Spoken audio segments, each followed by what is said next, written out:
নমস্কার, সময় বাংলা সংবাদে আপনাদের স্বাগত। আপনাদের সাথে আমি প্রীতি। দেখে নেব আজকের বিশেষ সংবাদ। সাউথ সিটি স্কুলে সপরিবারে ভোট দিলেন দেব। ভিড়ে উচ্ছ্বাস ভোটারদের। প্রতিবারের মতো এবারও দক্ষিণ কলকাতার সাউথ সিটি ইন্টারন্যাশনাল স্কুলে সপরিবারে ভোট দিলেন অভিনেতা তথা ঘাটালের সাংসদ দীপক অধিকারী। বুধবার সকালে রাসবিহারী কেন্দ্রে ভোট দিতে আসতেই তাকে ঘিরে সাধারণ ভোটারদের মধ্যে দেখা যায় ব্যাপক উচ্ছ্বাস ও হইচই। মা, বাবা ও বোনকে সঙ্গে নিয়ে ভোট কেন্দ্রে প্রবেশ করেন দেব। তাকে এক ঝলক দেখার জন্য ভিড় জমে যায় ভোটারদের মধ্যে। অনেকে আবার তার সঙ্গে ছবি তোলারও চেষ্টা করেন।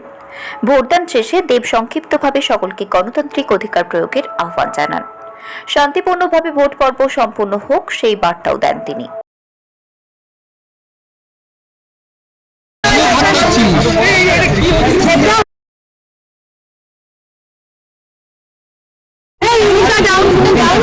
শরীর কেমন আছে? প্রচার শেষ আর প্রস্তুতি শুরু, সব মিলিয়ে সামনে চলে গেছে। কি বলতে গণতান্ত্রিক অধিকার এবার একটা মডেল বুথ এবং সপরিবারে এসছে। আমার জবে থেকে ভোট দিচ্ছে এবারও, তাই এটাই বলবো যে প্রত্যেকটা দল সবাই লড়াই করছে নিজের দলকে দেখানোর জন্য। কর্মীরা তাদের সবাইকে শুভেচ্ছা, কারণ আজকে আমার যেহেতু দুটো ফেস, ফেস 1 হয়ে গেছে, ফেস 2 বিগেস্ট ফেস্টিভ্যাল ডেমোক্রেসি। আমি বলবো যে সবাই যেন এই গণতান্ত্রিক অধিকারটা ইউজ করে এবং একটা ভালো সরকার, একটা ভালো ভবিষ্যৎ যেন আমরা আমাদের ভোটের মাধ্যমে করতে পারি, এটাই অনুরোধ করব।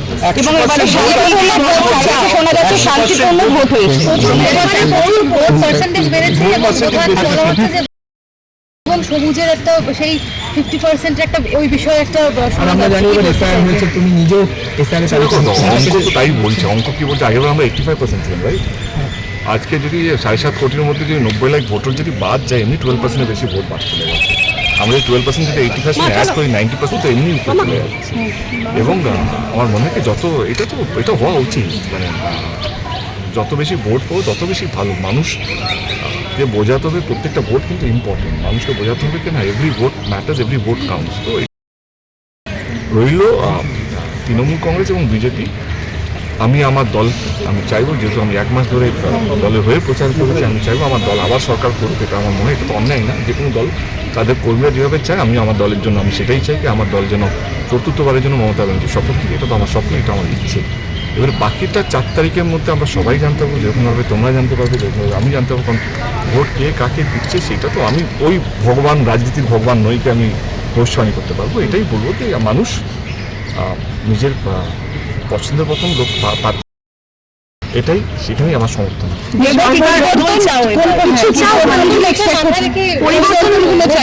তোমার কিছু চাওয়া? অনেস্টলি বলি ভাই, এটা জানি না কতটা ঠিক হবে বলা। আমার মনে হয় যে যেইভাবে পপুলেশন বাড়ছে, মানে আমার মনে হয় যে কোনো সরকার, সে রাজ্য সরকারে হোক বা কেন্দ্র সরকারি হোক, কারণ চাকরির অবস্থা দেখতেই পাচ্ছেন, শুধু বাংলা বলে না, ভারতবর্ষে চাকরি নেই। যারা বলছে বিপরীত চাকরি তারও আজকে হচ্ছে, আমি একটা পলিটিক্যাল স্টেটমেন্ট দিচ্ছি না।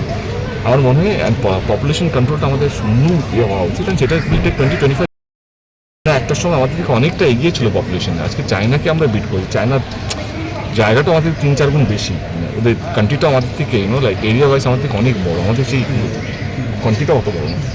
আমার চাই কি দিদি যদি ফেরত আসি, দিদিকে বলবো এবং সরকারকে বলবো, যেই হোক না কেন, এবং আমার মনে হয় কি কেন্দ্র সরকার স্পেশালি সবকটা রাজ্য সরকারকে মিলিয়ে একটা লং টার্ম প্ল্যান করতে, এটা 20-25 বছর লাগবে এই প্ল্যানটা। এখন থেকে কীভাবে আমরা পপুলেশন কন্ট্রোলের মধ্যে যাব, কারণ এই পপুলেশন কন্ট্রোল করলেই দেখবে চাকরি, অনেক কিছু সমস্যার সমাধান হবে। তো পপুলেশন কন্ট্রোলটা এখন আমাদের মূল বিষয় হওয়া উচিত। ইট উইল টেক 10-20 ইয়ার্স, মানে এটা আজকে বলে 1 বছরের মধ্যে হবে না। এটা ঘাটাল মাস্টার প্ল্যানের মতো নয় যে 5 বছর plan. It will take 20-25 years একটা রোড ম্যাপ। আমার অনুরোধ কেন্দ্র সরকার এবং রাজ্য সরকারকে যে এইটা নিয়ে একটা জয়েন্টলি ওভারঅল ইন্ডিয়াতে যদি সব স্টেট মিলিয়ে, দেশের প্রধানমন্ত্রী মিলিয়ে যদি এটা নিয়ে উদ্যোগ নেয়। দেব, একটা খুব গুরুত্বপূর্ণ প্রশ্ন, যে কেন্দ্রীয় বাহিনীর বেশ কড়াকড়ি বা বাড়াবাড়ি চোখে পড়েছে আজকে। উত্তর লুঙ্গি পরে গিয়েছে বলে তাদেরকে ভোট দিতে দেওয়া হয়নি, নাপির প্যান্ট পরে গিয়ে ভোট দিতে হচ্ছে। তো এই ধরনের ডিসক্রিমিনেশন কি বলবে? ভোট তো গণতান্ত্রিক অধিকার। কারেক্ট। তোমাদের মনে হচ্ছে এটা অন্যায়? ধরে বলো। হ্যাঁ, তোমারও তো একটা সে আছে, রাইট? শুধু আমি এমপি বা আমি একটা বলতো আমার সেই ম্যাটার করে, তোমাদের সেই ম্যাটার করে। তোমাদের কি মনে হয় এটা অন্যায় কি অন্যায়? অবশ্যই অন্যায়। এই অন্যায়ের বিরুদ্ধেই আমরা লড়ছি, মানে আমাদের দল লড়ছে। যেটা ভুল সেটা ভুল, যেটা ঠিক সেটাকে ভুল প্রমাণিত করা হচ্ছে জোর করে, সেটা ভুল, এবং আমি এটাকে প্রতিবাদ করছি। এই যে ধর্ম, যেটা আমি সবসময় বলি, মানে আমার মঞ্চ থেকে আমি বলি যে ধর্মকে মাথায় রেখে যদি আমরা সবকে, মানে নির্বাচন কমিশন যদি ধর্মটাকে মাথায় রেখে, সিআরপিএফের মতন মানে এমন একটা প্রতিষ্ঠান, মানে এমন একটা এজেন্সি, তারাও যদি কে কোনটা পড়ছে কাপড় দেখে তাকে ভোট দিতে দেবে, সেটা তো অন্যায়। আর এবং আমাদের দেশে মূর্তি নষ্ট হচ্ছে। আসলে আমাদের দেশ একটা সেকুলার দেশ, আমাদের দেশের সমস্ত রকমের ধর্মকে আমরা সম্মান করি, বেশভূষা, আমাদের ধুতিকে সম্মান করি, আমরা সবাইকে সঙ্গীকে সম্মান করি, আমরা মাথায় টুপি পরাটাও আমরা সম্মান করি। এটা তো আমাদের দেশের কালচার, এটা তো আমাদের অহংকার।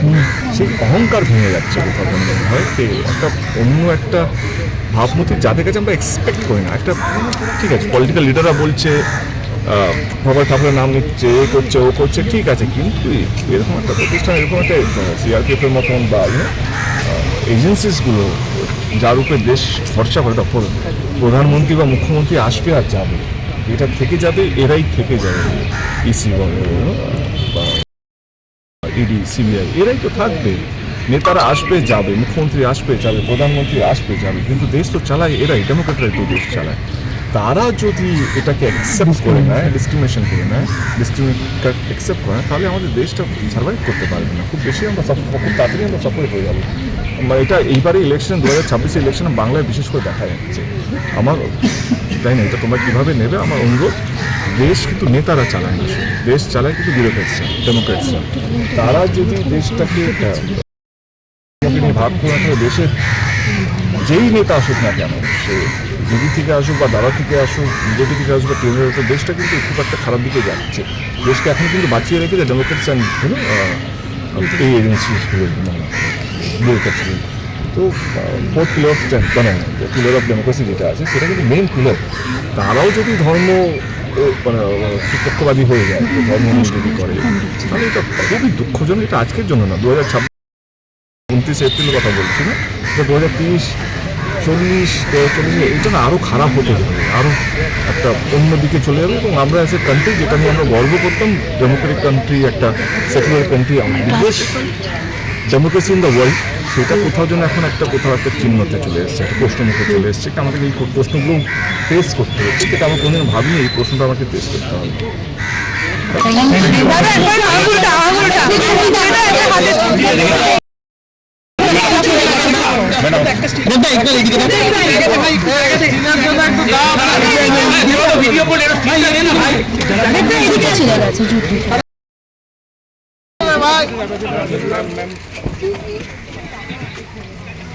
Dean, excuse me, just I want to have a photograph with you, please. দাদা একবার আঙুলটা দাও দাদা, একবার দিদি দিদি দিদি একবার দিদি একবার দাদা को सिंगल दे दीजिए आपका कैमरा कौन सा? I don't know, they are only taking your picture. একবার তাকিয়ে একবার তাকিয়ে একবার দাও আমাদের ছবিটা দাদা, একবার তাকিয়ে ক্যামেরা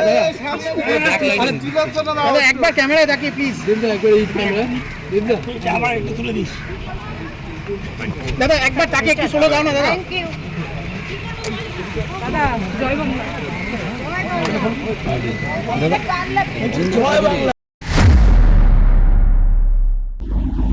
সংবাদ এখনকার মতো এই পর্যন্তই। সঙ্গে থাকুন, দেখতে থাকুন সময় বাংলা।